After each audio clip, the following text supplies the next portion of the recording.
Hello and good evening, everybody.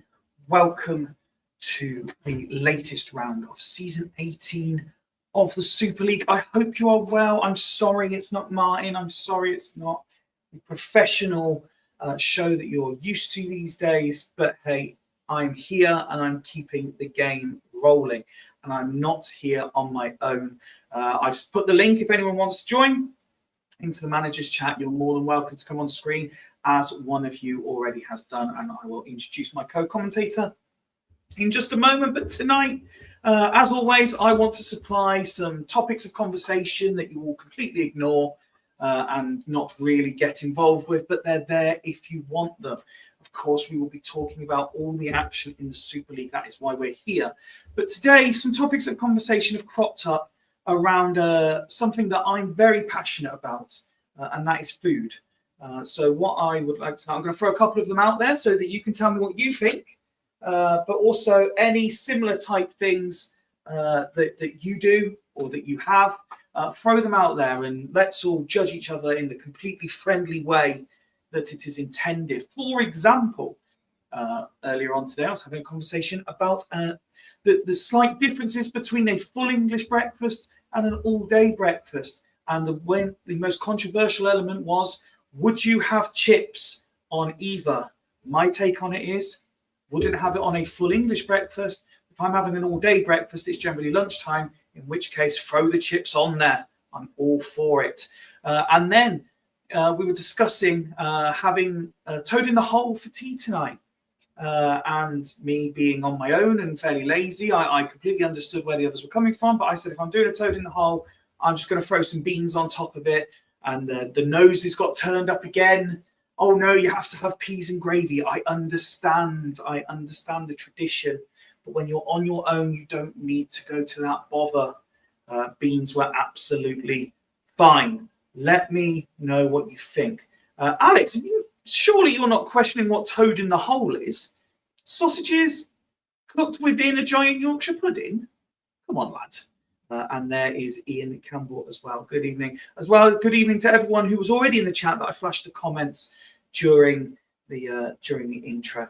As I say, one of the managers has joined me for co-coms. There are more welcome. I can hold up well, including me, I can hold up to 10 people. So you're more than welcome to join on if you hit that link, just like Steve has done. Evening, Steve. Good evening. How are you doing, mate? Very well, thank you, mate. Yourself? Yeah, very well, mate. Yeah, I was just shaking my head and shocked at not knowing what Toad and Hall is.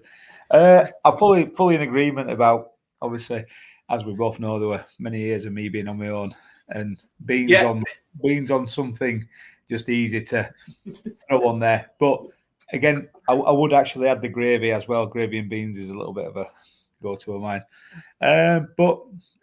Yeah, all day breakfast is pretty simple. Is that one earlier as well? Chips are all day breakfast. I mean, I won't have chips anyway. I stay away from chips best I can anyway these days. Yeah, that's why you're no longer the size I am, mate. Whereas I maintain that my physique the way everyone's known me. I cheated though, mate. I cheated. Yeah, we don't talk about that. We don't talk about that. Here's a take, and we're both parents. We understand that this can sometimes happen. Mr. Edwards has got involved. I have to deconstruct Toad in the Hole for my lad. Separate Yorkshire sausages, mash, and gravy, all served individually. Princess behaviour, that, isn't it? At least you're not running risk of knackering it up and putting too much mixture in or not. Because it's one thing I have at home. Before I moved in here, that's why I cook on a Sunday, and everybody likes me cooking on a Sunday because if any Yorkshires are involved, Yorkshires are done properly, not them frozen crappy things that you get from supermarket. Which I think from the supermarket. Yeah, absolutely disgusting. The vile. So, well, this one's already caused more discussion in the chat than any that I threw out last time, and I'm all for it. So carry on. So if there's any others, like the beans on a Toad in the Hole, I get the thing. Yeah, see, if I was making it, I would go mashed peas gravy, absolutely. But like on my own, before I set up for Super League, I'm buying a Toad in the Hole and warming up some beans and throwing it over the top. It's not worth. Is it one of them Bisto ones? Well, mine was Asda's own, I think. I have had the Bisto one. Yeah, I've only ever seen Bisto ones. I don't think I've seen any others, but yeah, I wouldn't be if I'm going for ready meals. It certainly wouldn't be a Toad in the Hole. No, we were talking about it, so I fancied it. What else have we got going on? Gravy and mint sauce splashed all over Toad in the Hole for me. I'll be honest, mate. I'm not a mint sauce fan. I love mint sauce. I love mint sauce. It don't go anywhere near a Toad in the Hole. That's vile. I love the fact that we've got a group of guys who are ready to play a 20-something-year-old football game, and we're now debating the pros and cons of different things with Toad in the Hole. What we got here, Ian says, no fucking about the substandard Yorkshire puddings with the Yorkshire man. Absolutely not. I'm right. Where's the spreadsheet football? It's coming, Dimble. It's coming. It's on its way. We're just discussing Toad in the Hole and how many different ways you can prepare it. I bet Dimble makes a good Toad in the Hole, doesn't he? He strikes me as the sort of man that's a demon in the kitchen. What do you reckon, Steve? Yeah, you got to cook it properly. I'm not a fan of doing anything by halves, mate. If I'm honest, when I'm cooking, so I aspire to be the next Rob. Good lad. Let's get to the matter in hand while everyone else continues to debate. So this is what we have in front of us this evening. Let me ask you about your game. Second on the list there, home to Stackington. Alex had a good start. Very good start. From obviously when he come in, a lot of disingenuous comments about his deals and everything. But everybody, like I've said a million times in comments that in chat, that you come into these sort of things, and everybody new into the league will do deals. Everybody that's been involved with loads of times will frown upon because it's players that do well and blah blah blah blah. But he's finally getting somewhere a little bit with it. And do you know what? Fair play to him for sticking with favourites as well. Because obviously, when you look at sort of his DM line, centre halves, etc., they've not been the strongest, but he's found a bit of something that's clicking at a minute. So fair play to him. I want to touch on Vikings being the early front runners for top goal scorers, already into double figures after 4 games. But while you are on, best defensive record in the league early doors, just 2 conceded. Yeah, we've done all right. I mean, obviously a bit skewed by the first result as well with his goal scored. We've basically scored 1 in 2. We've conceded 2 and scored 1 in his last 2 games. So a bit skewed by the game first time out. Great result for Dan. I thought, if I'm really honest, I would have been a little bit not.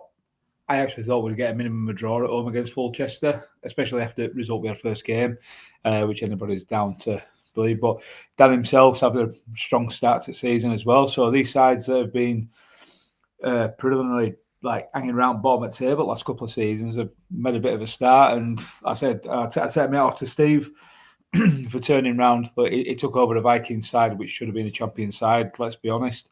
Made a few tweaks, finished now bottom of the table. And it's nice to see the new guys. I mean, obviously, I'm not talking about Dan in there because he's been around for a while, but the newer guys actually making a bit of a fist. And out of everybody, if I'm honest, I'm looking at it's nice to see Mike Stanley getting set in there and putting his heels in and getting some results and putting himself up near there. And it's just obviously whether he can stay there or not is it's $1 million question, isn't it? Making an arrow work. We do know at spells an arrow. It happened with me. And arrows can work for a certain amount of time. I just think there's certain times when you come up against certain the really elite sort of wide players that you might just come a little bit unstuck. But no, fair play to them all so far that are up there. So because they're not bar Scott and obviously. You're looking at that top 6 at the minute, and it's not a top 6 you'd probably expect to be there. Maybe Rocks, but obviously Rocks were a little bit up and down last season as well. But the 4 at top 6, fair play to them all for being there at the minute. Absolutely. And we go into tonight just looking at the league table here. Yes, it is early doors, but we've got 2 teams undefeated. That is Vikings and Stanley, as you've already mentioned, and 2 teams without a win in Haggis and Sancte. So I wonder if any of those records go tonight. Ghost games permitting, we will put you on last, Steve, just because you're here. Evening to Tato and to Scott. And Ian says, on fire with the comms the night, Steve lad. Excellent. And Mike joins. Mike joins just as you've finished talking kindly. Tate says, me being level on points with Steve after he hugged me 5-0 2 games ago sums this game up, doesn't it? So yeah, Ghost games permitting, we'll put you last, Steve, but we're still early doors, so we don't really need to worry too much about the order. Let's see where we're going first. And it is Fulchester versus Haggis.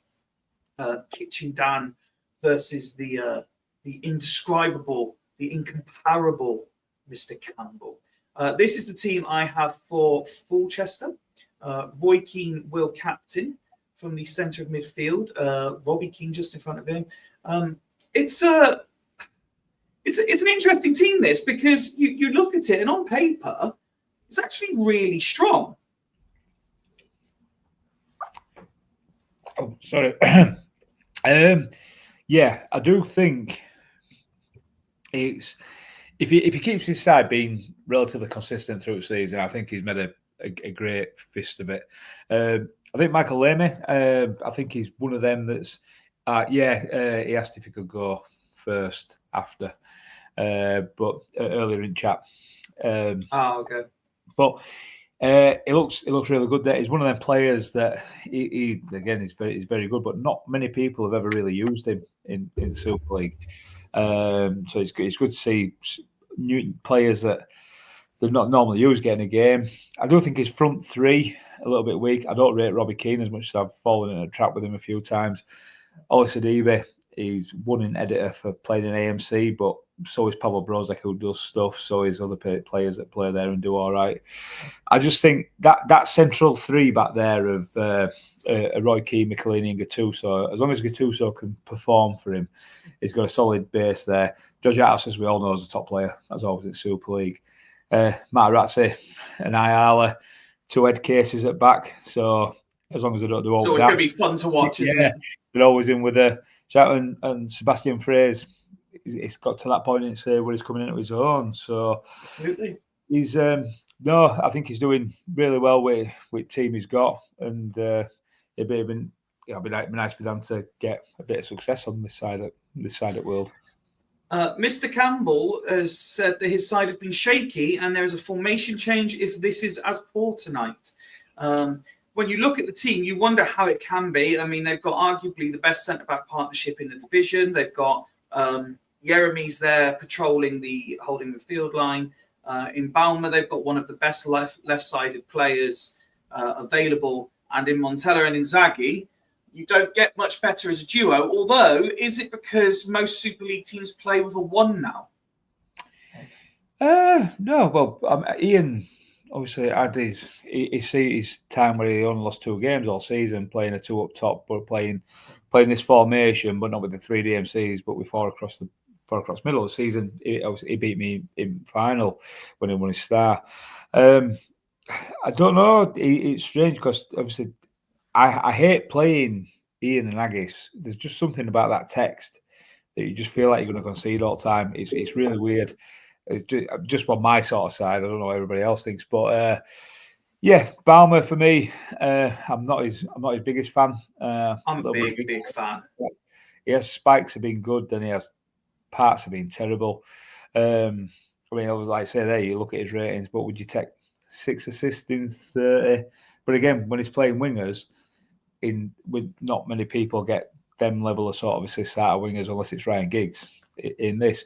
I think barring probably Simao and Daniel Cruz playing, it's a very, very good side. And Quensa, since obviously this iteration started and Rox and Greaves were involved with him right at the start, since Rox brought Quensa in, he's been, I mean, obviously he hasn't started the best this season, but he's been probably the most consistent goalkeeper going, obviously apart from the start of this season. So, no, I think it's a really interesting game, this, and Ian's going to start getting off at mark and start picking some wins up soon, surely. Scott says, Cruz at AMC is honking regardless what season it is. Throw your predictions into the chat, please, everyone. Steve, I can ask you for one before we kick this one off. Opening game of the night. I think just because where Haggis have sort of found themselves at the minute and where Fulchester are at the minute, I'm going to go right on horrible fence with a splinter on my backside and say 1 apiece. Okay, and I will, do you know what, I'll throw them in as well. I'm going to go for a Fulchester 3-1 win. Alex goes for 3. I mean, we don't see many of them, do we? Let's be honest. No. We certainly don't. Although the last time I hosted, whatever the last game was, that was a real barnstormer. There was about 8 goals in it, from what I remember. I think it was Vikings, possibly. Yeah, 5-3 game where they did. And that's the first one. And that's my fault, Ian. I'm sorry about that, mate. And it was nearly 1-1, but it was disallowed. But he won in editor for AMC, and he does that from AMC. Sorry, Ian. I do apologise. And it's 1 apiece. No, they had another one disallowed. I can see complain about the referee coming out here. Well, there's 3 of Alex's 7 anyway. So we get to half time. Yeah, if we count them, then that's 3 done. Oh yeah, Alex says it was his game that was the absolute barnstormer last time I hosted. So half time, despite 2 goals being disallowed, it's 1-0 to Fulchester. Steve shouting VAR. He has just gone sheesh. You look at that and Fulchester have dominated. You factor in that Haggis have had 2 disallowed, and it's a different game. Yeah, that is dominant from. But the thing I don't get is, I mean, I don't know if it's in real life as well or not. It's still shots on target if they're disallowed out there, so Ian can take a bit from that. Obviously, you can take there's 3 and 3 on target there with goals scored as well, isn't there? So maybe a little bit closer than it maybe seems, but yeah, again, Dan's just ploughing on, and like I said, with that centre half partnership. They're either going to be very solid or very lunatic, and at this present minute in time, they're not rating very well, but they haven't laid an hand on them really. So Dan went very quick to say play on when he saw the stats. So I've gone straight over to the Haggis data. What jumps out at you there? The number of average performances in terms of 6 ratings, or the sheer lack of touches of the ball that the squad have had combined? Yeah, well, nobody's had 20 touches at ball. It's very, very minimal. I don't know. It's hard to say. I don't think probably maybe Figo for Cruz for that, but there's nothing. I mean, I know Carr, he had a couple of games where Ian has had to play him because he just played that well, but I don't think there's anything on bench there that's going to change anything for him really, apart from Figo coming on. But then he does his usual striker swap. Indeed. So we will go to 60 and see what else this has to offer. Plenty of light blue and white text early in this second half. And Inzaghi scores, and it does count. It's one apiece. As we've reached the hour mark, yellow card given. Now we've got a different game, Steve. Yeah, I mean, lunatics have both got booked since half time. Gattuso again doing well. Obviously, it shows that a bit more pressure is being put on by Agis by them making fouls and putting in. Obviously, it looks all right condition wise. I have to say, and I solely blame Rocks for this. It really bugs me that people's lineups are all in any random order. I mean, I get at least the goalkeeper's in the right place, but there shouldn't be strikers halfway up the list and shit like this going on. I'm a traditionalist. Yeah, I mean, mine normally fall down line of being somewhere there or thereabouts, I think. But I used to be really picky about having subs. My subs always had to start with keeper down rather than striker back. But when you're clicking on and you just try to click through, like before I come on, I was playing your race a bit. I need to get that finished, so I'm playing that a bit. So you go down, pick your strikers, then you just go back up, picking all your subs. I've started doing that now and stopped getting over my little OCDs on it, to be fair. No, you're not the only one. I know the absolute stalwart legend that is Mr. Edwards. He was always standing behind the chair. You remember, goalkeeper was always the second sub. No number 13s. There were so many rules. I mean, to be fair, I think we're the only country really that don't make sense as normally the substitute keeper, second choice keeper is number 13. Number 12 makes sense because it should be the first on your bench. Well, that's how I do it. Yeah, well, it's always 13 for me. It's got to be because that's what we've grown up with. That's what we've known all these years. But yeah, it makes sense. I always, depending on what tactic I'm using. So, say I'm using the old school 4-1-3-2, I would have my 1 to 11, and then it would be goalkeeper 12, right back 13, left back 14. Right. So from back, work your way up to work my way back up to 22 again. Yeah. My backup DMC, my first choice bench DMC is always number 16. I don't know if that's to do with Roy Keane or something. Roy Keane, yeah. About 16 tells you DMC. There's certain little things I still always do mine, but. And then Mike says keeper 1, DC's DMC's up to striker. It's how he does it.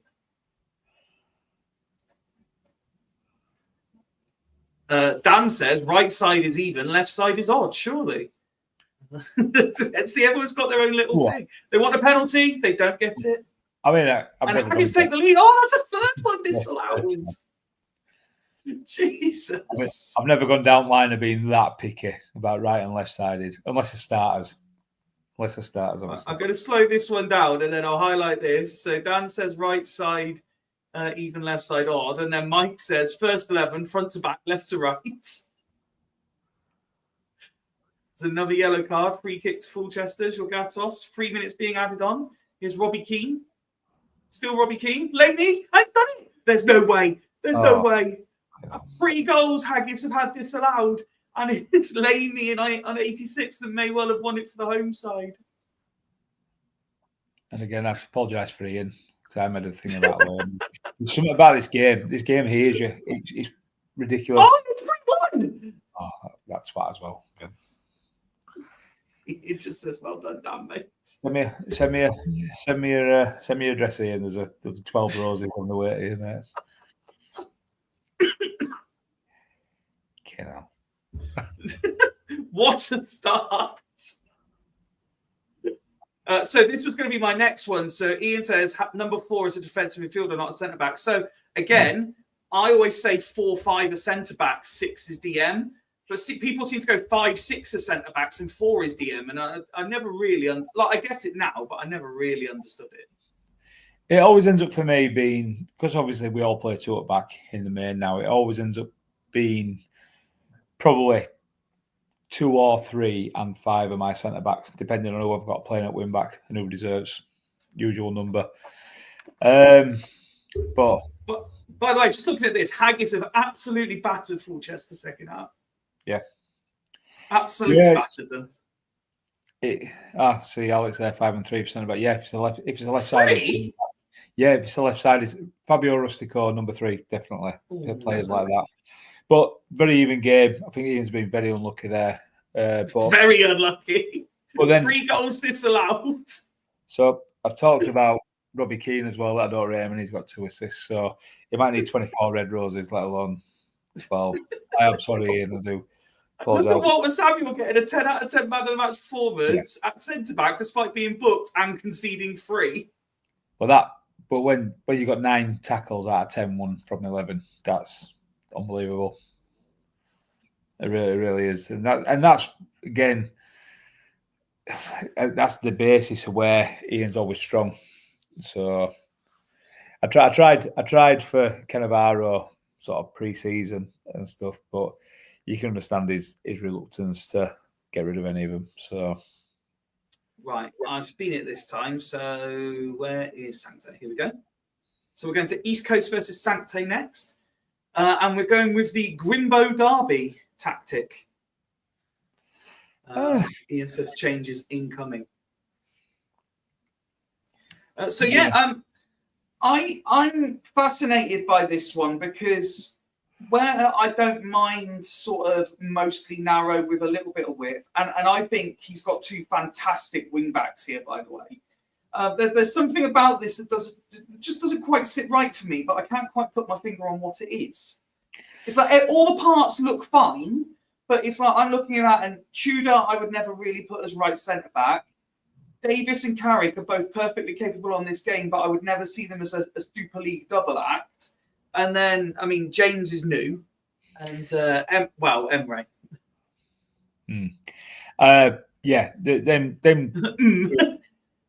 Them 2 centre defensive midfielders there are in name only, really. In terms of competitive champ, you get away with that on an home save any day of the week. Mm-hmm. But the more centre midfielders, again, I never used to be one for playing DMCs in centre midfield. I used to have like a block on it, and then you realise that some of them, you might have them bommels, etc. The place, errors. Yeah, I don't. Yeah, it just looks. I'll be totally honest. I don't like his centre back pairing because I'm not a big fan of Kivu, sorry. So I am, but is he not having? I might be making this up. Is Kivu not actually having a resurgence in this save? Yeah, he's doing all right. He's one of these champ legends that people that aren't as deep diving. Oh no, that's disrespectful. Kivu was a very, very good footballer in actual life as well. Oh yeah, I'm talking about the game though, mate. I think he's one of these champ legends that people that aren't as deep dived into game as most of us are, they love him. Like your Kim Karlstrom, do you know what I mean? It's that sort of type of legend that none of us would ever make a go-to sign unless you're Dan Megaros. Dan loves him. So, but that for me, I just think that core of that back 4, well, that's 6. That's central 6. Look, we know James is regen of Gascoigne, and regens have never performed in Super League either.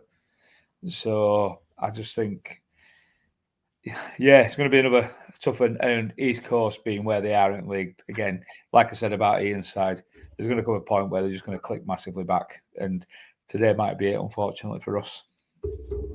By the way, Fabio Rustico, number 6.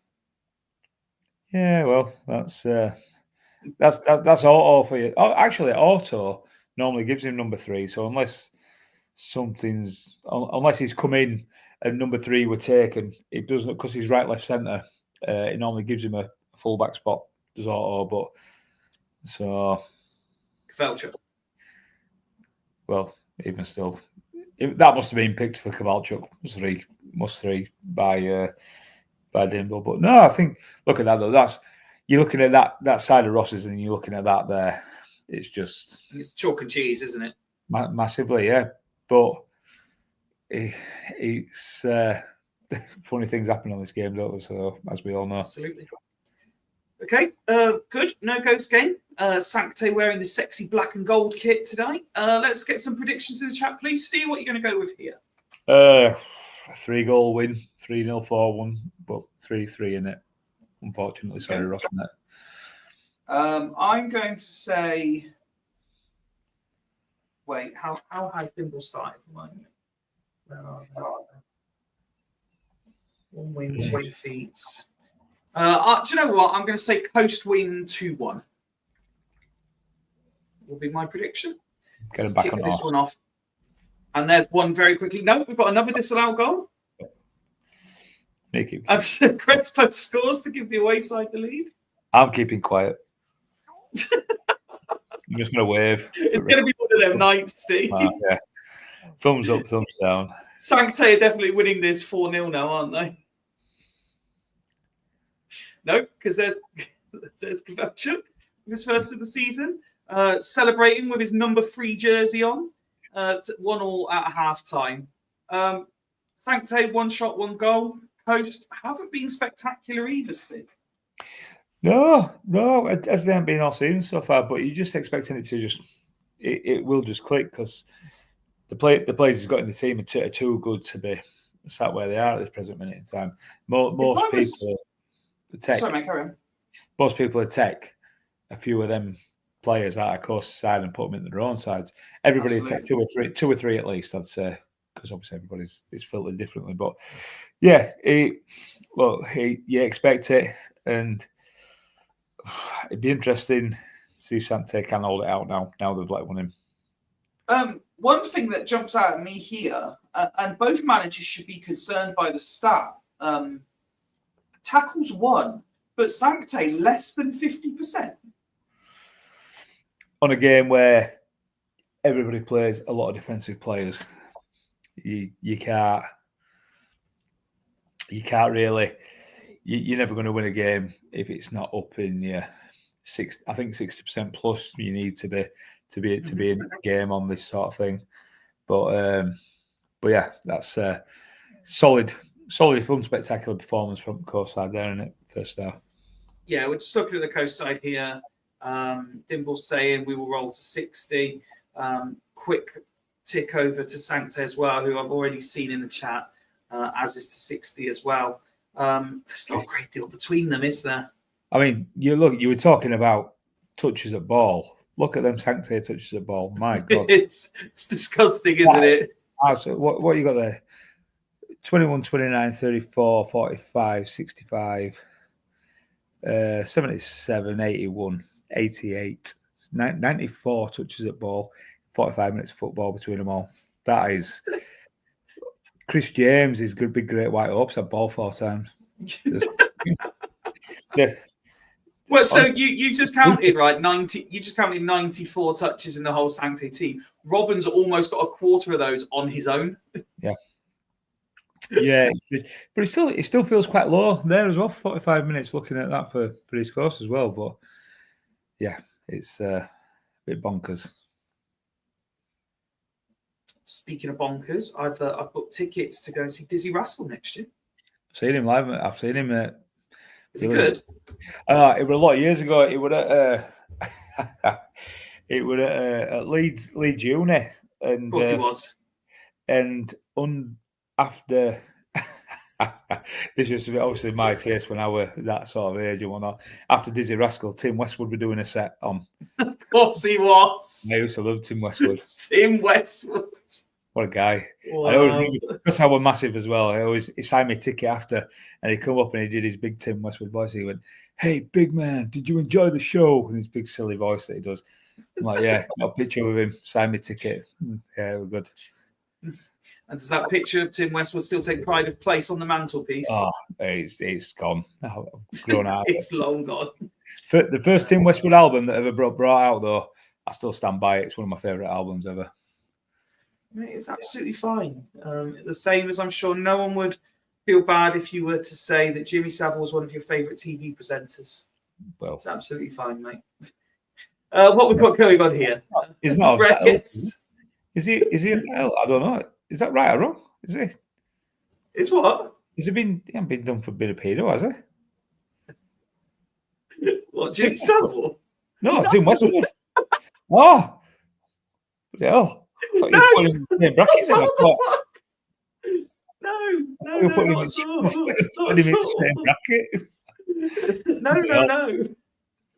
Don't be starting them rumours. It's taking a turn from Tony to all, isn't it? Westwood in the hole. Bloody hell. Oh, dear me. And I hope it's of an age. I've got to concentrate on these subs to get them right. Okay, man. I think that's what Dimble wants. Oh, God. Mike saying careful, Steve, that's up there with COVID. We're great. Okay, I still stand by that comment. The context of why it was said and how it was said, I'll still stand by it. It was only a couple of weeks ago. I found the video of me cutting them socks up from that Wednesday night. Of course you did. Yeah, and I showed Oliver and I showed Mrs. and it went down quite well actually. I didn't think they were going to find it as funny as they did. Oliver would obviously, but yeah, no, good times with all that proper content, and I think it were something had happened. I tell you, when I cut them socks up, it was night. I played Macca, and I was 2-0 up till 90th minute, and he scored two. Michael Owen scored twice in 90 plus whatever, and I lost my head. And I think Duggan and Woodard were on comms, and so that's where it all. Oh dear me! It's amazing what happens. Like last time I did this, I was on my own and I just sort of randomly chatting shit for 45 minutes. Me and you are now 2 games in. We've done 40 minutes nearly. We've gone from everything from Toad in the Hole to Tim Westwood to you cutting up socks. And then Edwards is saying that he's very dodgy. Yeah, I can see that. Can be him being a bit of a sleazeball, in fairness. No, he definitely done something. He's actually Constantinu has given East Coast the lead, and that is 3-1. Constantinu with a quick fire double, putting this game you imagine beyond sanctity. And you know what? I'm just reading Smut's comment there, and I actually read it in Tim Westwood's voice in my head. I'm on mute, so Mr. Westwood chat, but he once gave me condom in a nightclub and told me to wrap it before I slap it up. It was stapled to the CD, so it had holes in it. Oh, dear me. Oh, man. Yeah, I mean, I wasn't far off there, really, in essence. It seemed like it was coming from early doors, really. And, yeah, it's dominant in it from course back to their home form, dominant best. And even at 1-0 down, Dimble has still been confident at getting some out of that. And then Zambrotta, under since he's been playing for him as well, he's done very, very well. And I think the biggest thing is for me, Kowalczuk, he was a player that me and Dimble talked about, and I sort of found him, and he just got him absolutely firing for somebody who were before this iteration or last iteration or whatever, nobody's ever known who he was. For him to be a Super League standard player, playing in centre midfield where nobody ever gets the ratings to do, to be doing 9s and assists, it's getting goals. It's a testament to Dimble for how he sets his teams up, in fairness. I don't think that's quite right, Ian. I think he actually got done for bullying, is what he got done for. I don't think he had anything to do with any particular gender or skin colour. No, but I can imagine that being his type, with his tastes, with his tastes. So Right, let's move on to Exiles versus Vikings. A game we can all look forward to. I was supposed to change number 2 to Chunso. That's right. So one change for Exiles, as you saw, Tamazi injured. So it was Vargas that came in and Chunso to the bench. Again, we got this kind of narrow, but it just feels kind of different the way that Rox has got it set up, Steve. Yeah, I mean, this is what would sort of call it the Edwards narrow or whatever. He gets some out of them with a little DMCs, Rox flex to it. Yeah, definitely. He's, smoke that nobody knew of, etc. until Rox put him around. Just scores goals from that position with that silly arrow on, a bit like Dan said about Ibra inside, which he does. And to be fair, none of us. And he's not a pen merchant. None of us had ever risk it. Thinking you can't. But Rox is just a free will in it. He's just a. I'm trying to think, and the closest I can think we came. I have a feeling Mega Horse maybe did something once or twice with a DM like that, but I think the closest we came was the year that I had Veron playing in that holding midfield role with the arrow, but it just wasn't quite as long. Oh, you play Veron even in Super League. You play Veron in DMC with an arrow, he's going to get you an 8 nearly every game. More so than playing him in centre midfield or an AMC. But then again, if you start adding and won't get involved and get you the assists and goals and stuff, just stat pads. So, but I like Vargas. I got him. Did I get him from Dan when he had him at Gazelles? Very good player. Not somebody I know, but I know he was a damn favourite, and he brought him in, and I got him. And you can't. He's playing in centre midfield, doing that in last season. I actually think he played that role with Long Arrow for a little bit for Rox, and he's got 2. You look at that 3 there. We talk about Ross's being weak. You've got Schmuck, Charlie Chaos, and Vargas. On paper, that looks weaker than Ross's. It's probably the weakest looking midfield in the Super League. But it does the business, and it absolutely it's Rox all over, basically. Here is the Vikings lineup. Terry and Ferdinand, perfect centre-back partnership, as you can imagine. Again, this looks quite defensive to me, but you understand it. There's quality there. Emerson Power and Liverani as a free. Arka and Volodenkov, more than capable wide men. It's this AM line that I'm not really sure about, because Nedved can do it, just doesn't always do it. Hersey can do it, just doesn't always do it. So can they do it consistently together is the question. For me, if I had to pick, I'd say, right, I had a team of, I were coming into this league and somebody said to me, would you rather take the DMCs and the midfield centre from this side? I had no squad. Or would you take the AMCs and you've got to play one of them consistently? I'd take the AMCs. For me, them 3 players are far too creative. Liverani, very creative. Emerton is a creative. He's more of a right wing back. Pau, very creative, who probably won't get near any teams. When you got, I just feel like, even though he's doing well, I mean, it might be something in it why he's scored so many goals. He's got creative players in defensive positions, but I'd be there probably with Sorochinsky over Liverani or Emerton, probably Liverani. But Hersey, he looks very good in this save. Nedved's done class for him, and he did well for me last season. He played MC with a little arrow to AMC for me last season. He did very well. Okay. And I were a bit reluctant to let him go, but I can't remember who I swapped him for with him. But it's not. I'm glad to see that it's doing well for Steve as well. I think it was Clivert. I think it was Nedved for Clivert, who did nothing for Vikings really. But yeah, it's going to be a very interesting game. It's definitely one I can't call. Yeah, I thought it was. Well, you might say you can't call it, but I'm going to ask you to anyway. Let's get some predictions in the chat, please. Steve, what are you going for? 2-1 Vikings, because they're in a rich vein of form and they've got some good players that should be able to get on top of Exiles players, but again, Rock's getting playing, doesn't he? But I'm going to go 2-1 Vikings. I'm going to go for a 1-1 in this one, I think. Let's see if we can avoid the criminal pastimes of the celebrity underworld in this game. Alex going for his traditional 4-3 prediction. Lots of text considering we're only 12 minutes in.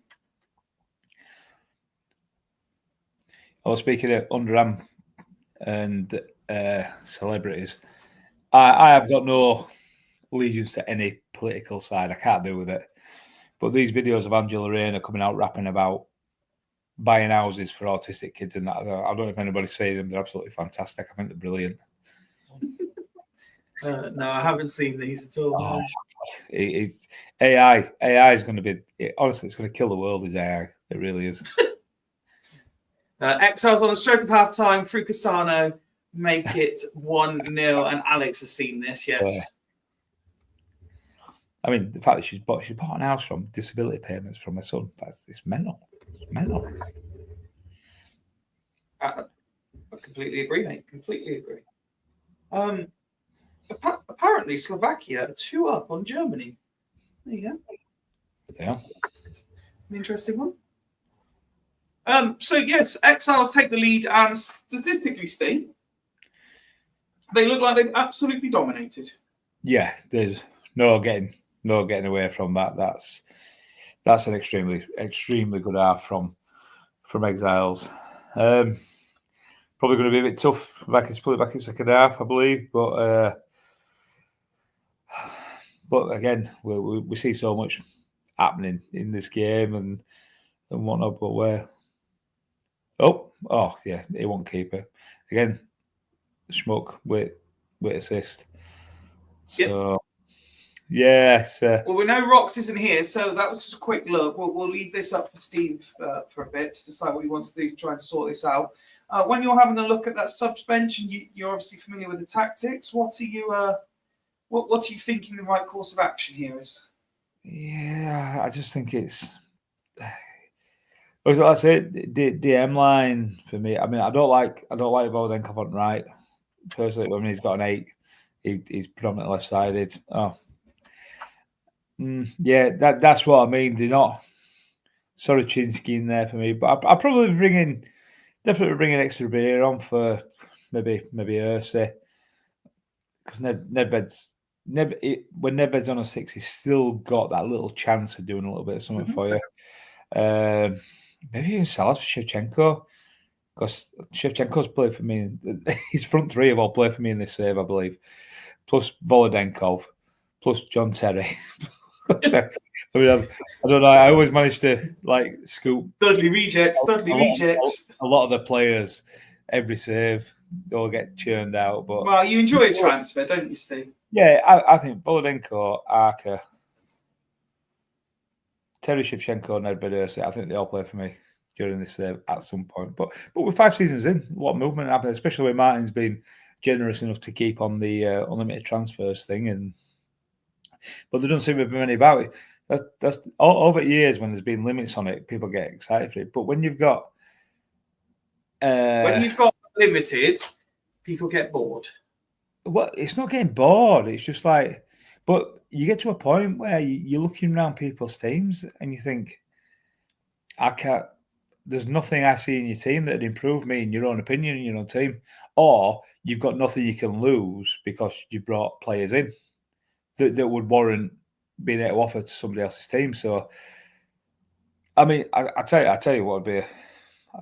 I personally again, it's just me, and I'll let him do his changes first. But I'd be going to 1 DMC and getting 3 AMCs in there and get Volodenkov left or right AMCs with an arrow on. Can't him. AMC with an arrow in a 3, Volodenkov's good. Well, he wants some AMR, so I've put him there. I mean, I'm assuming. Do we straighten this up? Yeah, I'm assuming so. I'm assuming Liverani central and roll as is from what I'm getting, but obviously just wait for confirmation from him. But it's a bold move. Look, I think it's one of them where you're down, you're losing against a side you feel you can attack as well. That's the thing. Steve obviously feels he can go and attack this side and maybe get some out of it. So fair play for doing something a bit different. Well, Schmuck scores early to make it 2-0. The Vikings strike back for Shevchenko. And on the hour have equalised. It's 2. 2 for Shevchenko, who you were ready to drag at half-time, Steve. I talk about Schmuck before, and he got an assist and a goal. Shevchenko, where did it whip him? So I need to stop talking about specific players. And they do like some Leeds fans did call him Solomon number 14. I'll just say numbers, see if that done it. Try and not mention the names, but what's that at second half really? 15 minutes gone. We've had 3 more goals, and it's 2 apiece. What happens next, Steve? Volodenkov's still in his 8, so he must have an assist in there now to stay in. Because obviously we know. I mean, I know you did it in the days before your title win, playing AMLs, AMRs, and stuff like that. I've never ever done. So he must have had Volodenkov must have an assist to still have an 8 being in that position. So fair play to Steve for making a change that's contributed to him getting back in game. Absolutely. Dare I ask you if at this stage you would make any more changes, or do you think momentum's on their side? Yeah, I can't. I'd probably be tempted to change one of AMC's for Echeverria, like he's doing something a bit fresh. But yeah, about that, I certainly wouldn't have been doing anything because it's worked. It's worked for him, despite conceding a goal first. This is what is happening at Exiles. As you say, Schmuck down at 9. But bar the goalkeeper, that's a solid performance at the minute. Absolutely. So, well, let's see how it ends then. 30 minutes to play, 2 apiece. Both sides having attempts, and there's Raul with his first of the season. Rox is here. Oh, see, Rox has done a me there. Gone after, and it was actually the man who was supposed to come up that scored. Exactly. I'll leave it as it is then. I think so. Evening, Rox. Well, and there's the final whistle. You get a Vikings game, you get goals. What a good game to watch that one. Alex says 4-3 is on. This is the first time in probably a year that I've hosted one of these and Rox has appeared in the comments. I hope you're well, mate. I hope all is good. Looking at the stats, Steve, good game to watch, you say, but they probably deserved it. Yeah, deserved. It's obviously looking at the Vikings side, Ed has won 35%, but I think that's all that is going to be down there at 35% when you've got the DMCs playing that are, well, I say, more attacking creative players. But Steve, he's got something to work with this season at the minute. And that's the first defeat of the season, as we were commenting on earlier. Yeah, I think I might be able to help him in transfer market. I might be able to help him to help me in transfer market. So. We should think role. He tried. He really did try. Solid stats, Vikings. As you say, there's certainly something to build on there. It wasn't a terrible performance despite the defeat. No, Arca and Volodenkov getting assists. That's good. Volodenkov moving to AMR in that position. Again, you can play him there on home save, but we're not talking home save with this. It's far different from what all that is. But for him to move into a position like that and contribute further, I think it's great. We'll see different things when it happens in this league. Well, let's see what different we see from this game. It's Northern Burn versus LSK. 2 traditional teams, traditional managers that will be played in the traditional fashion. I think it's fair to say. Yeah, that's from when Scott took over Los Santos from Jamie to the team he's got now. I regret a deal massively that I did with Scott. I absolutely regret it massively. Which one's that? It was Nikiforenko for Dyer. Dyer, right. They can't get him a team really. He's been playing. No, I noticed this. Yeah, and you just get drawn into Kieran Dyer. But it's best Nikiforenko we've had. Why? If you click on the history and how he did for us, I don't know why I did it. 11 contributions in 22, one in two contributions for an AMC in this league is unbelievable, and I don't know why I did it. I just got. Was there Magnus involved by any chance? No, not that. I did it before, and I took a picture after we'd agreed it. There were about 12 Magnus on my couch, untouched. I said, and that's before. So, yeah, I regret it massively. But that 11 from what Scott inherited from Jamie to what it is now is, I mean, the one thing I don't regret is letting him. Did he go from me to him, Maxim? Yeah, I think he did. Yeah, I don't regret that because he was just. He's been a bit of apart from that season at Badgers, and a couple of okay seasons at Stanley. He's either class or he's not good at all, is he? So, speaking of class, I mean, every time I'm on here, I say we've run out of ways to describe Burn. It's outrageous. It really is. It's just stupid how good this team is. Yeah, look, we know what he does, but I do feel, I think he's mellowing, and there's been a little bit more reciprocal value in the deals that he's done. Oh, okay. I've been trying to get Montero back because I've got Lasisi. Montero and Lasisi got me the joint best ever. Jens did it once, and I did it 17 goals conceded in its season. And it was Montero and Lasisi, and I got Lasisi back from Scott as part of a big deal, and I wanted Montero back, and he can't get anywhere near, but he wants blood, as always for him. I don't care if he's 34. He's just not playing. No, I know, but it was that season where it was 7.65 there for me. You know, the old partnership, it was brilliant, and yeah. Well, let's get some score predictions in the chat, please. What are you going for this game, Steve? Yeah, I think two very strong sides. Burn have been a little bit up and down.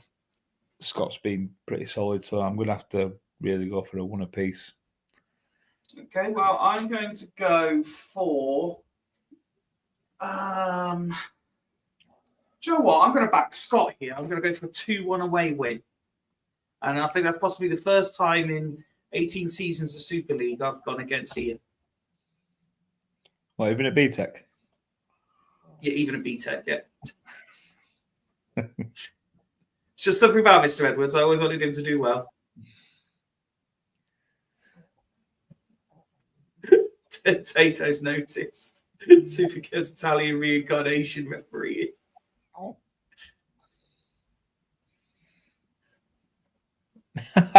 Yeah, didn't even have a clue. See that. What a guy, by the way. If nobody's ever listened to He's Under the Cosh, he's what a guy. What a man. Half-time, Northern Burn have been the better side, but we remain at 0-0. Yeah, it shows how solid how that DM line is of Scots when they've been having that much pressure. Yeah. Absolutely. But yeah, I think it still looks a bit ominous. Like when they put that much pressure on Burn, you just feel like a goal's coming. But we've seen it quite a bit with this, where there's been teams that look at Aggies game, team on top, and they come absolutely flying back and absolutely bad him in second half. So he's massively got a chance. So yeah, but yeah, I still feel I'm still sticking with my original draw.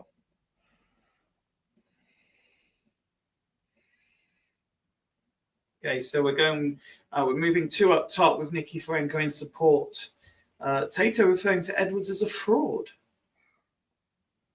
Oof. It's not what we were saying when we. It's not what we were saying when we were out in Leeds a couple of months back. I'm sure I saw him on his knees trying to put his thing in a taco, trying to eat it, saying. And there's the Penza on 52 giving the home side the lead. Oh, Scott saying, "Hang on." You got 60 now, man. Yeah, really. Well, I would say so. I mean, yeah. Tail laughing at that.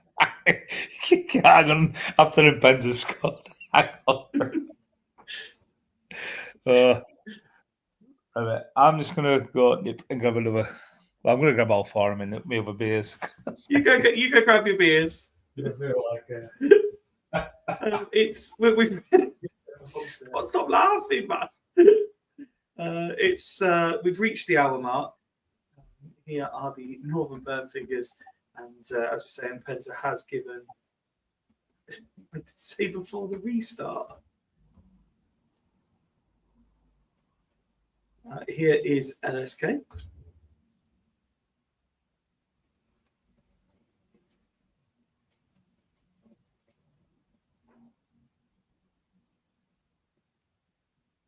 No problem.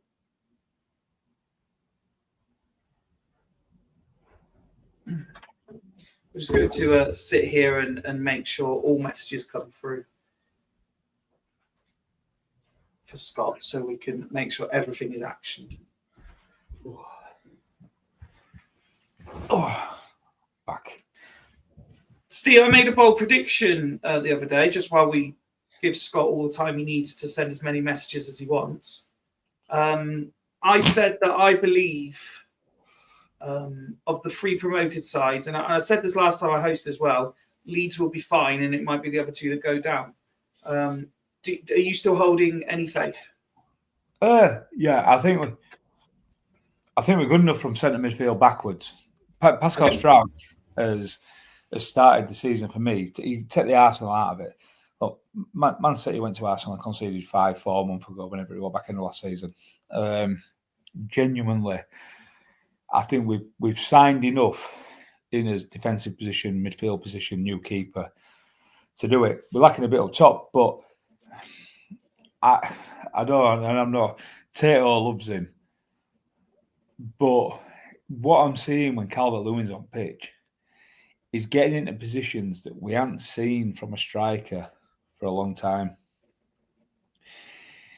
Forget the couple of chances he missed against Sheffield Wednesday. His first touch in the Leeds shirt, it come to him and he spooned it over a bit, which is going to happen. Second were a great save by keeper, but he's getting himself into positions which I think if we can keep him fit, I think Calvert-Lewin will be an absolutely brilliant signing for us. I really do. So you got that.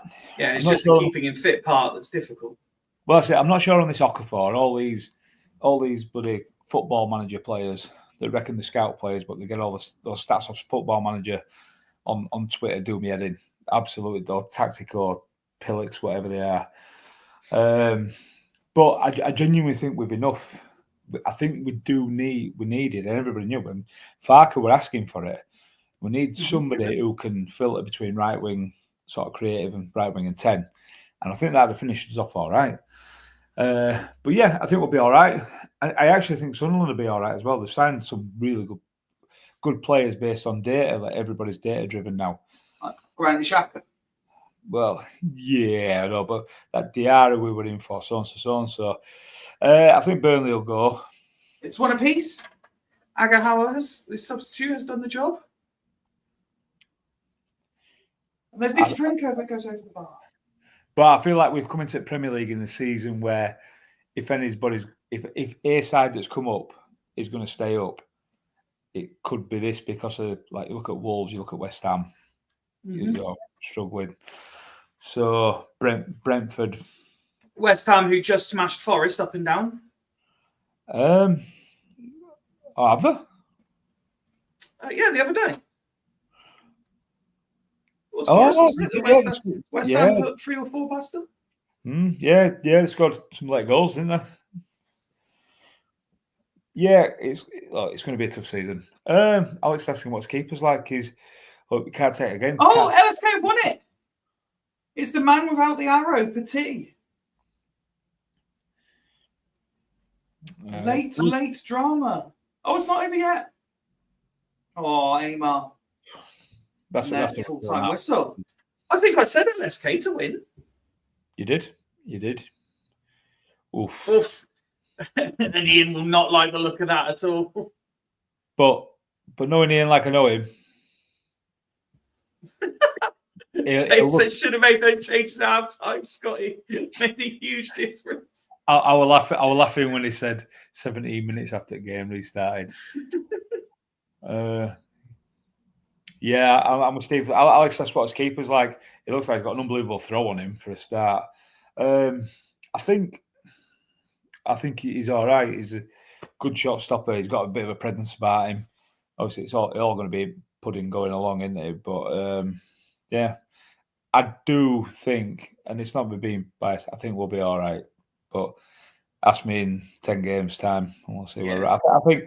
I think 4 points out of 6 at home, not conceding a goal against Everton. Well done with David. Let Everton, since David Moyes came in second half of the season, Everton only lost 3 games all season. You've got Newcastle, who are a new Champions League side, and we've got 4 points unconceded from them. So I'll take that. You'll take that, and we will take Stanley versus Foss Road next. Ronaldinho returns to the Unicorn side, who have struggled early doors. What do you make of Smuts' squad here? If I'm being honest, I'd probably have Cole and Totti switched round. In Atlantic League, when it were American one, I had Totti playing really well on left wing for me at some point. But apart from that, that's an extremely strong side, isn't it? I mean, you might not be getting he's saying there, we might not be getting the results that you're getting. The interesting one for me, and obviously it's all down to personal preferences, as we know. In the defence, he's taken Lawson out and put Argel in. Out of the 4, I mean, I forget this one here. Out of the 4 regular centre-backs, Argel would probably be 4th on the list for me. I would go Hoffland, Lawson, Marino, Argel. I'd go again because of my editor talk. I'd be going Hoffland, Marino, Lawson, Argel. That's for me. Marino is extremely underrated. I remember once, I think it was season I got beat 7-1 by Craig when he worked as L's manager. Mm-hmm. Mourinho come into his team and he was unbelievable for about 12 games. Absolutely unbelievable. He's an extremely good defender. And I even tried, before I got a couple of other different defenders in, I even tried. Oh, I've seen what Mike's done. He's put Chewy on the bench against Smuts. He's going to cry. Oh, lovely. You could have started him. Just got him out of the way. Just real shits and giggles and start him, yeah. Yeah, but like I say, that's got Walker in the middle. Again, this for me, and again, personal preferences. That DM line is horrific. I think Lee Young pure central with an arrow, probably not for me. Jenna Cheddar is a big favourite, and he's done class for Mike over time. Paredes is very, very good. I think even Mike's got to a point where it feels like he's looking like he's got a stronger side, and I think it's I think you can see why he's doing well. He's settled. He's brought some players in. I just think he's looking solid. I just think just might have a little bit too much out wide. Like what we were saying about Narrows and people having so much out wide, and just possibly. But I can only see it maybe being 1-0, something like that to Foss, or 1-0, 2-1 type game.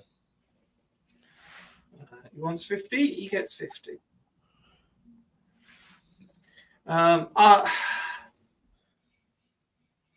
I should really back Foss Road here. That they on paper seem a lot stronger, but I do feel And Mike was one of the other ones, wasn't he? Yeah.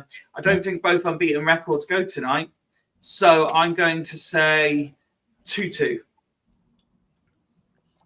And 3 goals conceded in 4 is very good as well. Absolutely. Smut says this has 1-0 Stanley written all over it. Well, yeah. 2-0 Chewy Brace, says Mike. Get it. So he's coming on at half time then. He's coming on at half time, yeah.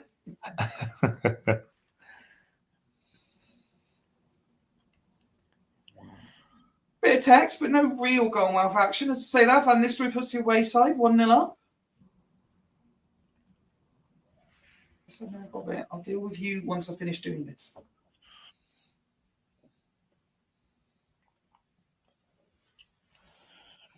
And approaching half time, there's the whistle, and it is 1-0 to the blue side. Relatively even game, Steve. Yeah. Standing just wasteful in front of goal, really. They're in front. We completed tackles 1, headers 1.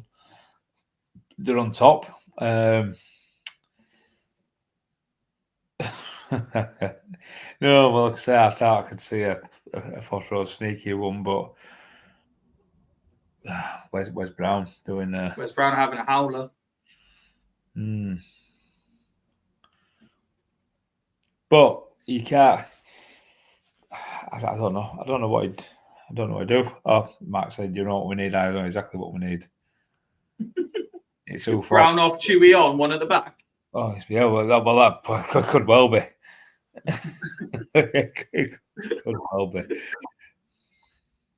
Very, very impressive away day performance this for Phosphor, looking at their ratings. Although, again, touches is low. I did get up for Brown and done.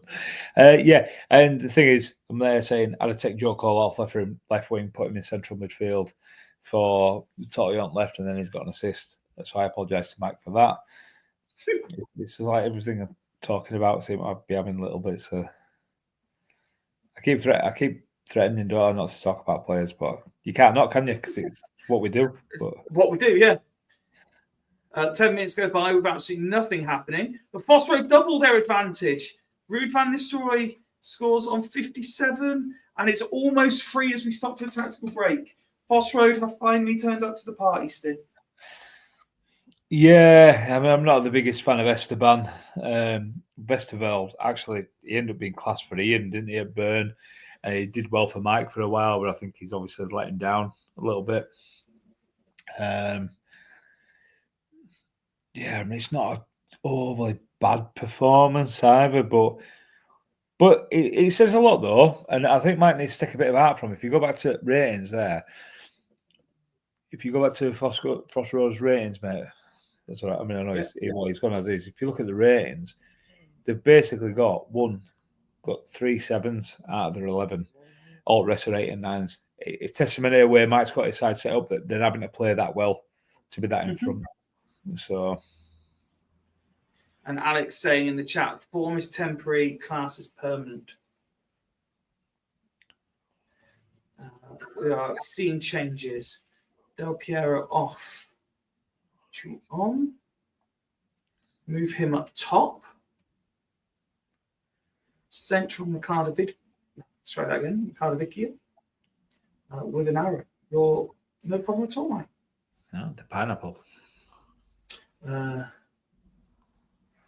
Is it in the rules that you have to have a goalkeeper on the bench? Yeah. Yes, I think we did state that. Yeah. Yeah, I'm sure it is. Well, all them years ago. Well, before Martin came back, you could have probably done what you want when there were a couple of us that were running it for a little bit. But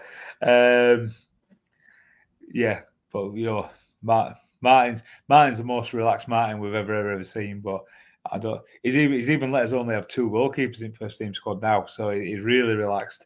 But it's amazing, isn't it? Always got to have one on bench. No point at this juncture slowing it down. Although Stanley were trying to press, but the full-time whistle goes, and a fantastic away day for Foss Road. Take off the on target. Look, I think it's been an even game all the way around. I think Mike could take a lot out of that. In fairness, people saying they didn't think it was a rule. I always believed it was a rule that there should be a goalkeeper on the bench. But I'm sure Martin will clarify that for you. Oh, definitely. I mean, let's be honest. If you've got look, he's never going to be in a team in this because of how pathetic he is on game. We've got Steve Jagielka, who's to go in net for Sheffield United because Neil Warnock never put him on bench. But if you're throwing somebody like that in net, your keeper gets sent off after 12 minutes, penalty conceded. You're throwing somebody in. It's going to skew with it and try to skew with the league in it, really. Somebody could win 6, 7, 8. I mean, not that I haven't conceded 7 on a normal day, which I did to Craig when Gazelles beat me 7-1. But yeah, we try to keep it as competitive and tight as possible. In my opinion, you should always have a keeper on bench. I think that's how we should always work it. Like penultimate game of the night, we go to Badgers, who host Sloths. This is how Alf's team line up. He continues with Manuel Pablo on the right, Teneto on the left, Bishkan in that crucial DM position. Although he does have another Fyfie favourite in Decor sat just in front of him, so there should be quite a bit of protection for Stackington now. Sorry for Sloths there. Yeah, Decor. I like Decor on game. I really do. I don't know what it is with Alpha. There's some is doing okay. Did not. I love Teneto. Manuel Pablo is again another OMC one's okay. His centre halves. I really rate his centre halves. In fairness, the wrong way around for me. Regardless, left footed. Okay. I like a little bit that way. And then Eldar. I can't remember who I swapped him for. Again, he was from Adzimanovic. Well, he's just been called up from the reserves specifically for this game. Yeah, but he did well. I think if you click on him, you click his history. I think he scored 7 in 4 in the season after he left me. Yeah, he did. I don't know why I remember that, and he did well for him. That is both impressive and disgusting memory on your part. Yeah, it's ridiculous, really, isn't it? But I can't remember what sort of it was. It was a little passive deal anyway of what we had. But yeah, I think it's decent. Kesman started all right anyway, so you can accept Albert being on bench. But it's nice to see Alf doing okay. You know, he has Spikes doing well. I mean, he was close to playoffs last season. I just think his team's a little bit weak against the side of this quality, in fairness. Okay. Seeing Mike Chloe on the bench reminds me that on the radio today they were talking about how although we're seeing lots of young professional footballers coming through and doing very, very well indeed, we never seem to have those wonder kids like we had in yesteryear. And it started a debate. At the age of sort of, let's say, 18, who would you rather have, an 18-year-old Michael Owen or an 18-year-old Wayne Rooney? Rooney. I saw that. Because everyone saying, no, Owen had that killer instinct, this, that, another. No, the Rooney for me. But I do believe the arguments there. You've got what age did Rooney sign for Man United? Was it 18? 18, 19? Because he broke into Everton at sort of 15, 16, didn't he? He was 16 when he scored that goal against Arsenal, yeah. So 18, 19. So he would have been about 18 when he scored that volley against Newcastle. Oh no, but no, that was a little bit. That was his first season, I think. He scored that trick against Fenerbahce, didn't he, on his debut? On his debut, yeah. Which were 18 or 19, and I think, yeah, you just don't get that. I don't believe there's not that quality of player there now that could come through and do it. But it's the way the game's changed. The money's that oriented. The thing is, you've got, if you just look at Arsenal, like Saka was doing it to an extent, maybe not quite to the level, but they've got this kid coming in at 15 now. Oh, don't talk to me about that little cheating bastard. Not having it. I hope somebody breaks his knee. I really do. Honestly, you see, you've got a young English player. Have you seen what he did against us? The game had gone. We were beaten. I don't care that we were beaten. Did you see the penalty they got for him? He's done it. He did it against Newcastle, and he's done it against us. Diving little shit at 15-year-old who's English. I'm not having it. I'm sorry, I'm off on a tangent there. I hate him. Yeah. Oh yeah. You've been now. I'm talking about you, Arsenal fan.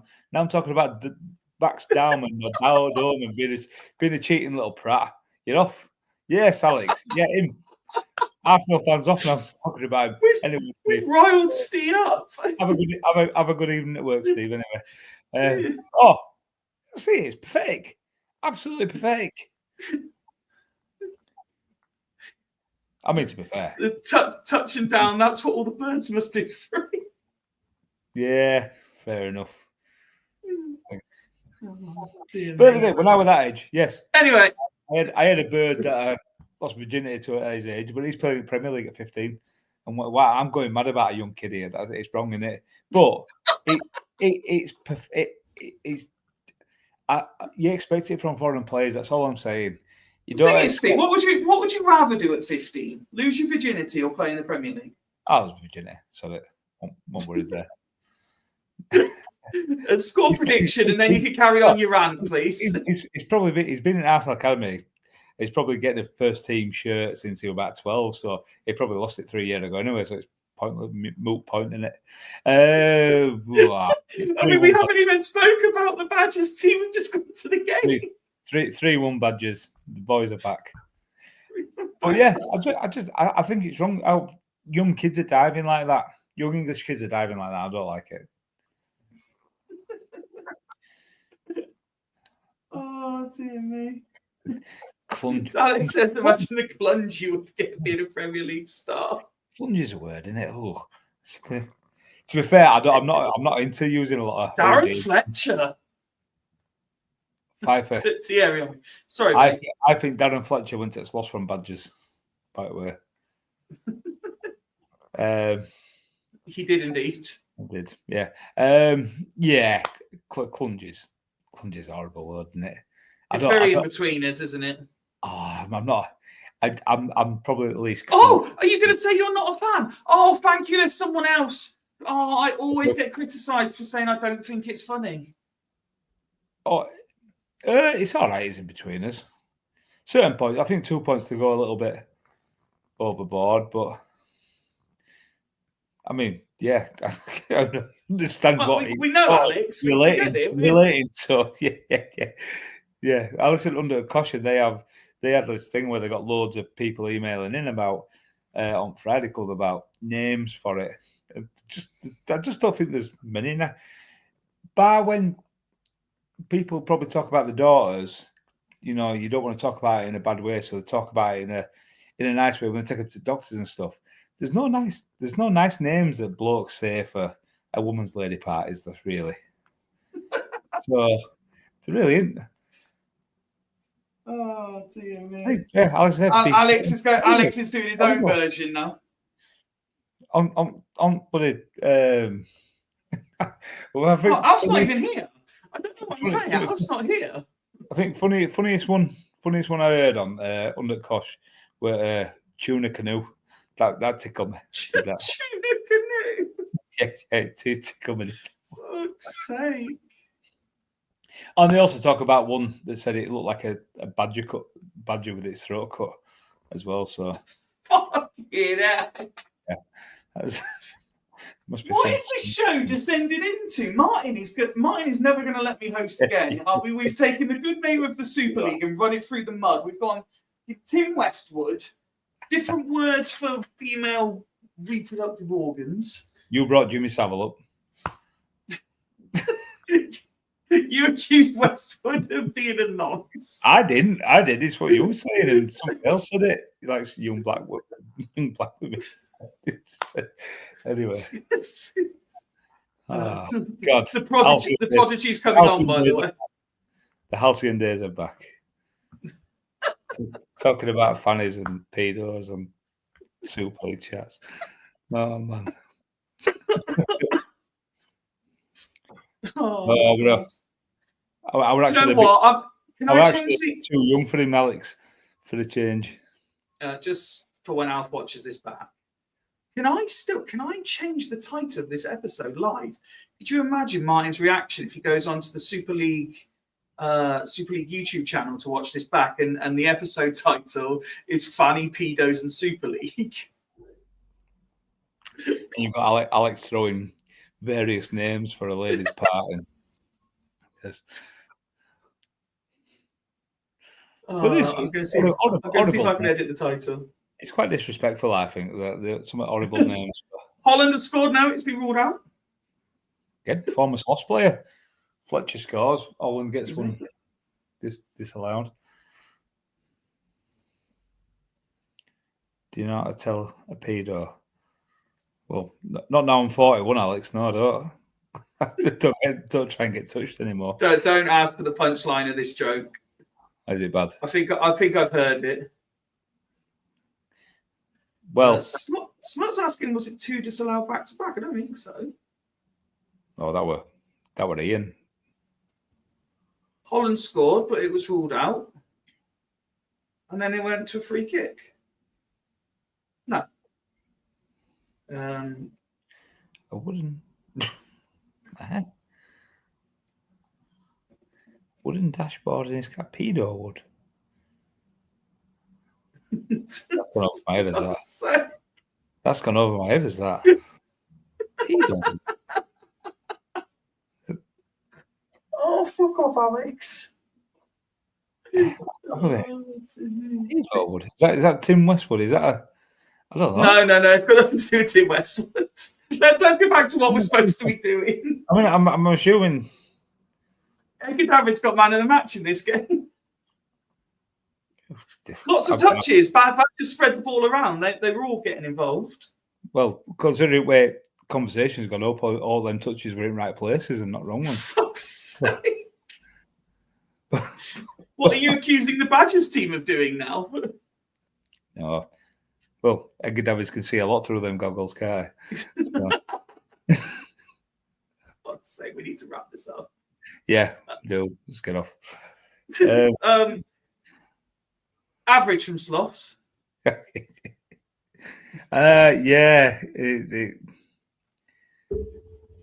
Biscan with an 8. I was trying for Biscan for Alf. He said he wanted an AMC badly, and Franca looks unbelievable on this serve, to be fair. So I said I'll give you Franca for him, and he wasn't having none of it. So, didn't need him.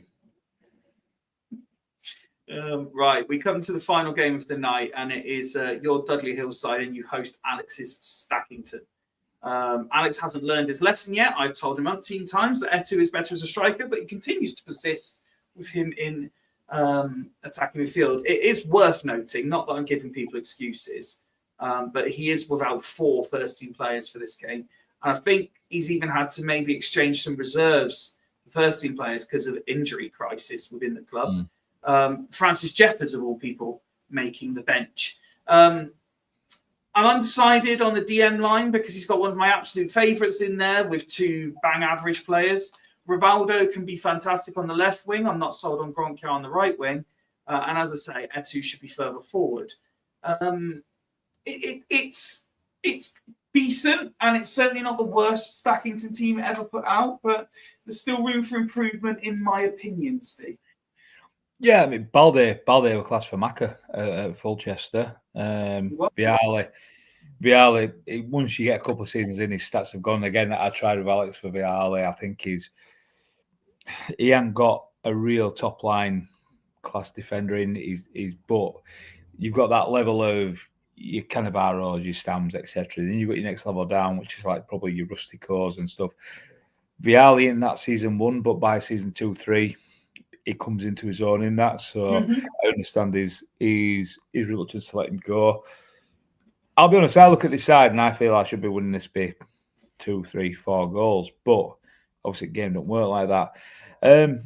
I do feel like, and obviously it did become a thing of contention where Alex swapping Franny Jeffers for Morientes, who Morientes has had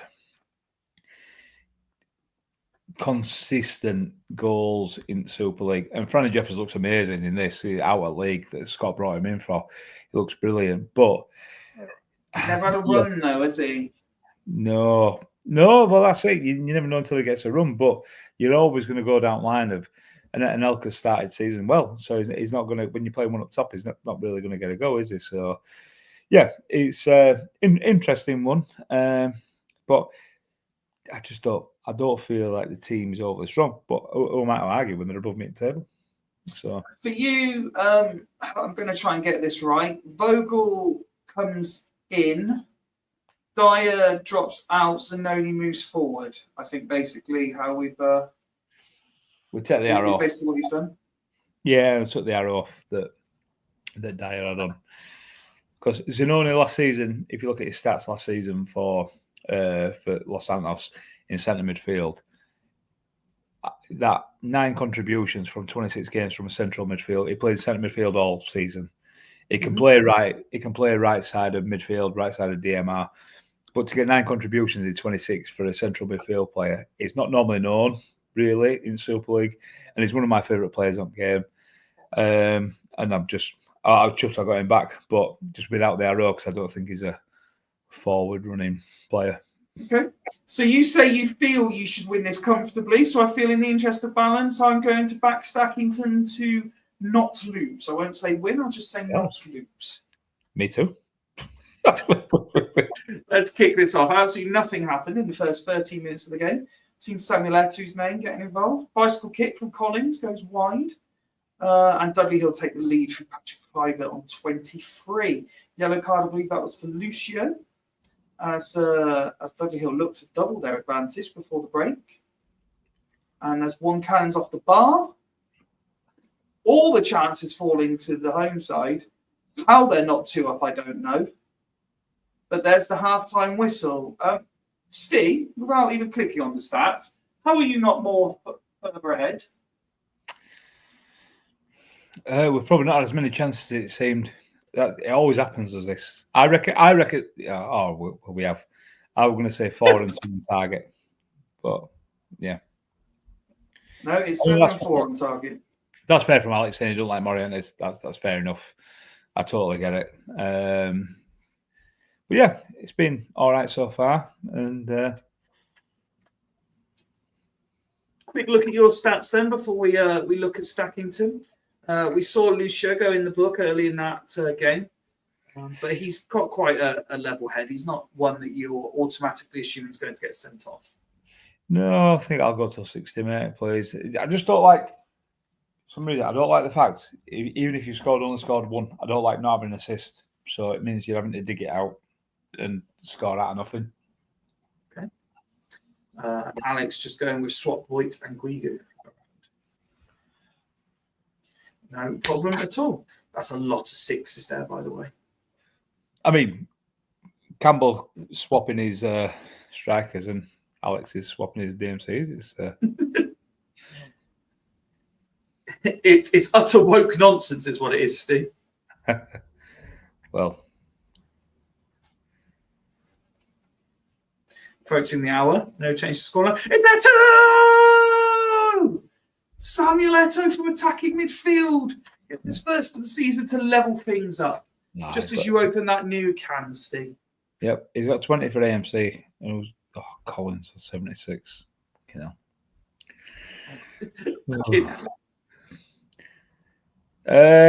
Swap Collins for Brozek, mate, please.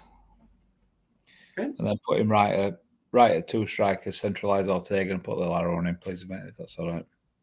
That's absolutely fine. As for Stackington, still lots of 6s. Shea Given their star performer, but they don't have anyone whose fitness dropped as much as Collins. Well, because no cards either. We looked well, so we probably had 3 or 4 more, maybe 4 or 5 more shots, maybe 2 or 3 more on target, and been hit by a sucker punch. It's your turn to talk about players and them score and do something tonight rather than mine. No time. Alex has gone as is. Let's resume the action. Half an hour to go. 1-1 is the score.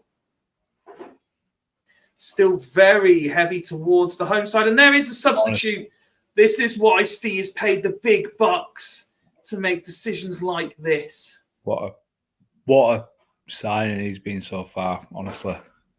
I mean, One goal in it, we slowed him down.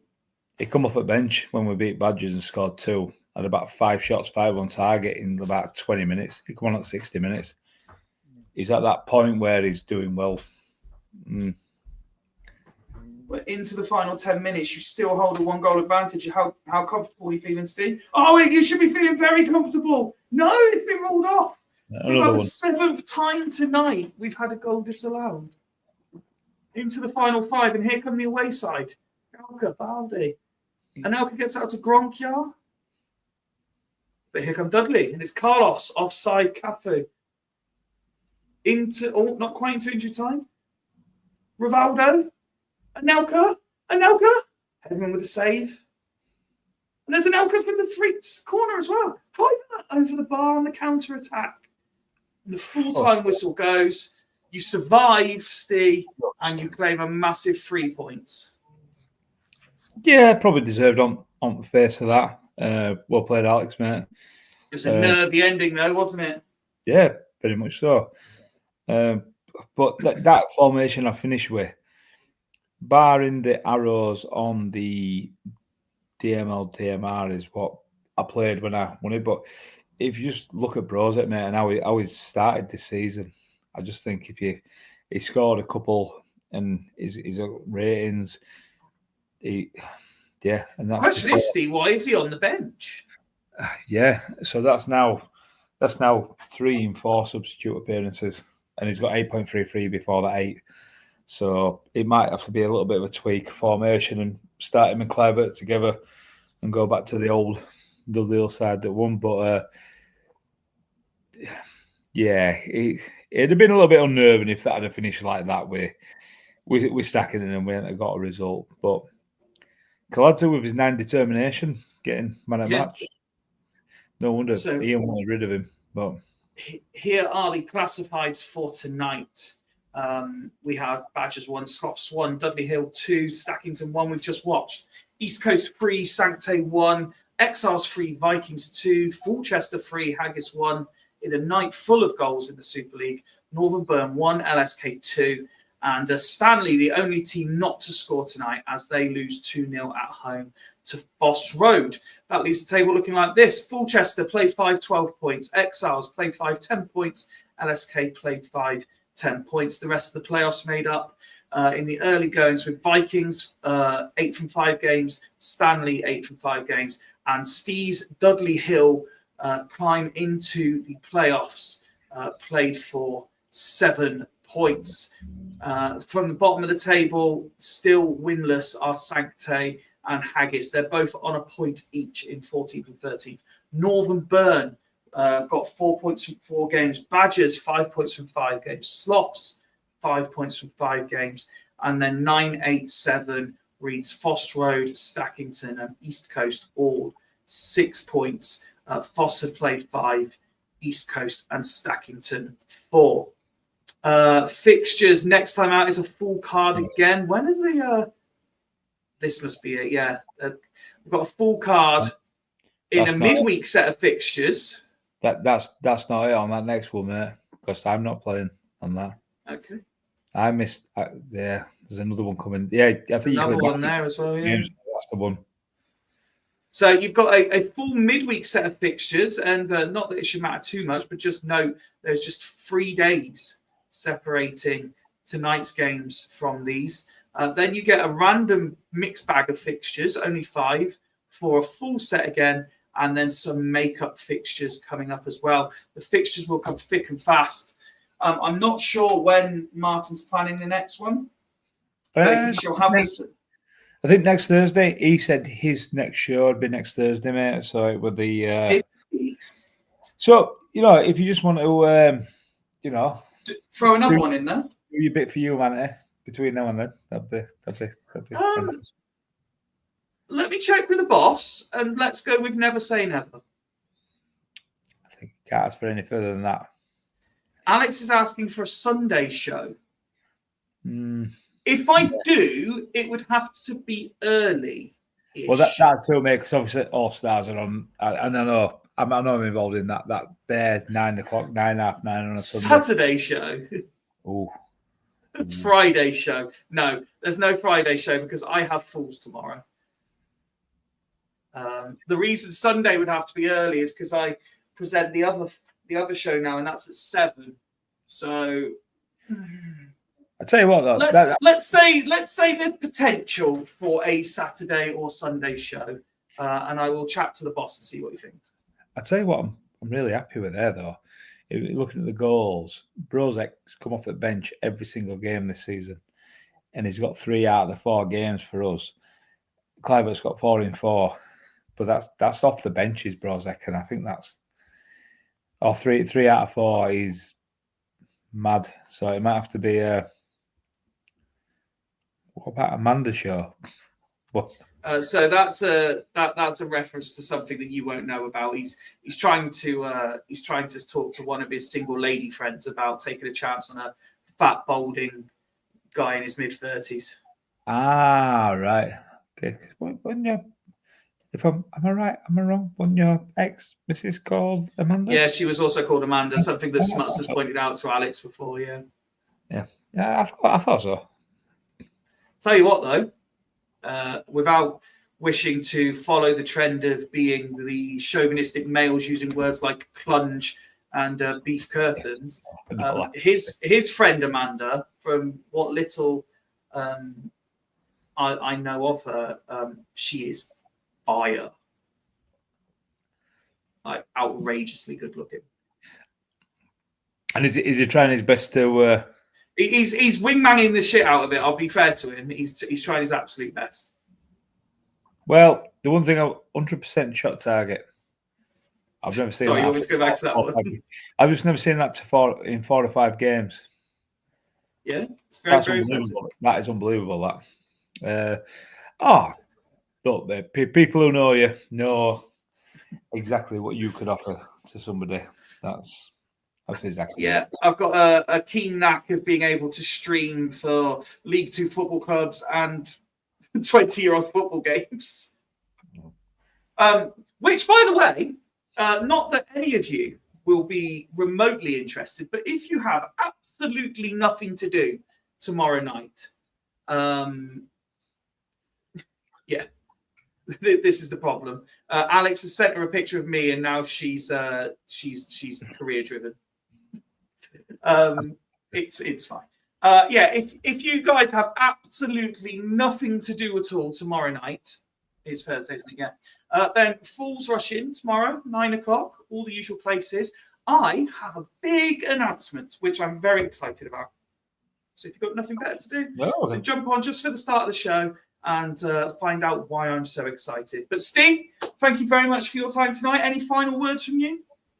No, another great night at Super League, mate. And again, thanks for dropping in when Martin's a little bit off. Glad you had a bit of company with it. I know we're taking a bit longer than it normally happens because we're probably laughing. I mean, bar the talk of the ladies' pieces and names, which makes me cringe a bit because as much as I like that sort of part of a lady, I'm not a big fan of the names that are drawn out of it. Maybe it's where I brought up or whatever.